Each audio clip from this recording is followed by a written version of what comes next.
A friend of mine recently had a dream in which we were on a sailboat that was being powered by its diesel engine rather than its sails. There was a moment of interaction in which we realized we need to turn the engine off and hoist the sails. And as we did that, the boat lurched forward with power and speed and exhilaration and excitement. And HCF, I believe this is the season that God has got for you. He is asking you to turn off your diesel engine and to raise the sails that will pick up the winds of the Spirit of God.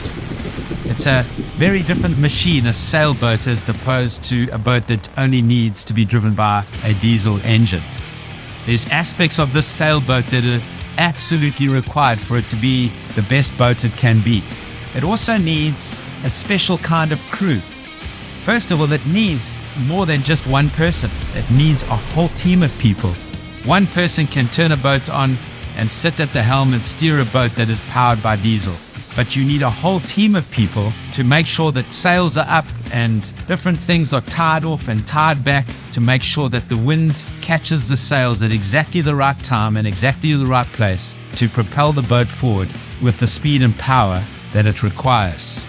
It requires the skill of a deckhand as opposed to the skill of a mechanic. It requires less skills around the science or business of church and more about the art of picking up the wind of the Spirit.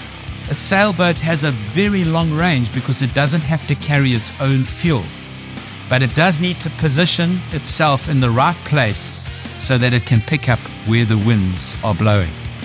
It's an incredibly exhilarating, it's an incredibly energetic, exciting, expectant phase of the journey to be under the power of the wind.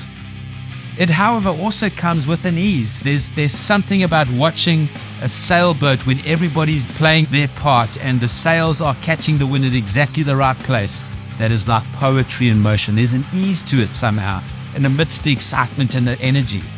As you might see, some of those sailboats are leading right over, and guys are on the edge, hanging over, trying to put balance back in as the power of the wind takes it forward. It's like you're living on the edge, but it's so exciting, so much freedom, and there's so much expectation in it. I believe HCF, this is the season that God has for you ahead. God wants to put a team in the church with fitness and agility and skills that will enable a sailboat to sail rather than a diesel mechanic or the simplicity of a person that just steers a mechanically powered boat. God is asking you at this time to ditch your diesel and to raise your sails. I trust this blesses you.